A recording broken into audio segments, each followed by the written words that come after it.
तुम्हाला ही अशीच विदर्भ स्पेशल शेवभाजी आवडते काय? तर चला आज तुम्हाला रेसिपी दाखवते। बघा किती छान तर्री आली आहे ना, चवीला अतिशय अप्रतिम आणि बनवायला अगदी सोपी अशी हॉटेल सारखी शेवभाजी आज आपण प्राची मांडवकर या चॅनलवर दाखवणार आहे। तर चला पाहू शकता तुम्ही किती छान असा सुरेख असा रंग आलेला आहे। तर चला तुमच्या सोबत रेसिपी शेअर करते मी।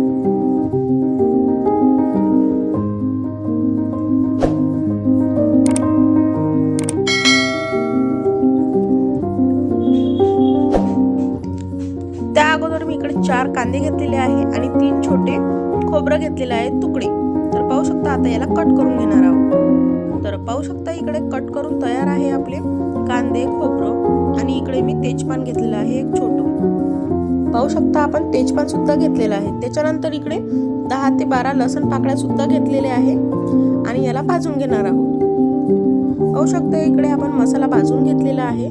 त्याच्यानंतर ज्या लसूण पाकळ्या होत्या त्या सुद्धा या मसाल्यामध्ये घालणार आहोत आता वाटण करण्यासाठी। पाहू शकता तुम्ही त्याच्यानंतर आपण याच्यामध्ये जिरे घालणार आहोत। हवं तर तुम्ही अद्रक सुद्धा घालू शकता। त्याच्यानंतर याच्यामध्ये कस्तुरी मेथी घालणार आहोत। आता याला वाटण करून घ्यायचं आहे।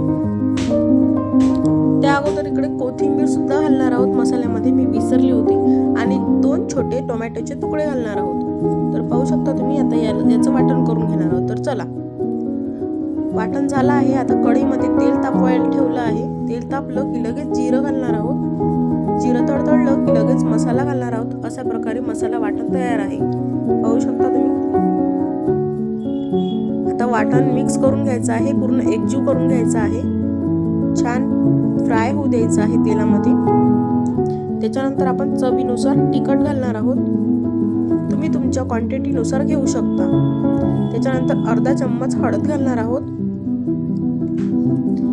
आणि धने पावडर घालणार आहोत 1 चम्मच, चवीनुसार मीठ घालणार आहोत आणि अर्धा चम्मच हिंग घालणार आहोत। तर पाहू शकता आणि आता मसाला पूर्ण एकजीव मिक्स करून घ्यायचा आहे।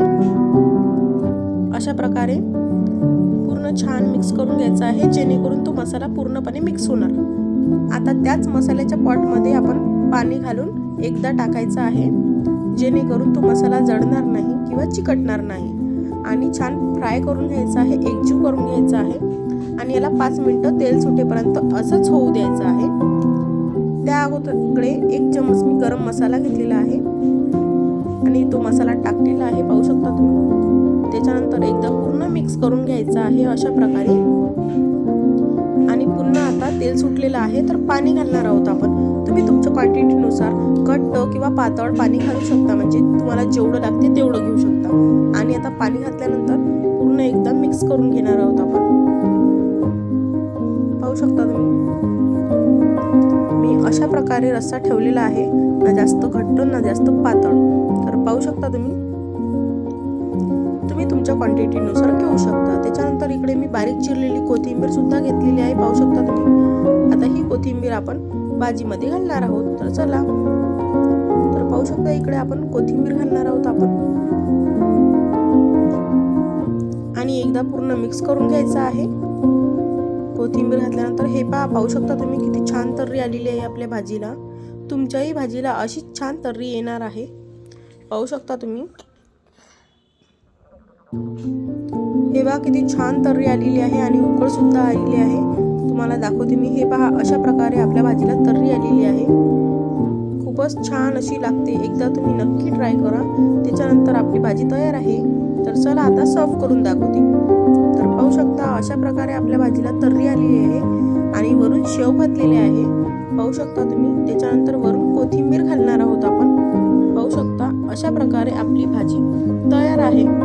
तर कशी वाटली भाजी, आजची झणझणीत शेवभाजी, नक्की सांगा आणि नक्की घरी ट्राय करून पहा, आणि तुमची भाजी कशी झाली आहे हे मला कमेंट करून सांगा। जर तुम्हाला हा व्हिडिओ आवडला असेल तर व्हिडिओला लाईक करा आणि आपल्या मित्रमैत्रिणीसोबत शेअर करा। अशा छान छान आणि घरगुती रेसिपी पाहण्यासाठी आपल्या प्राची मांडवकर या चॅनलला नक्की सबस्क्राईब करा।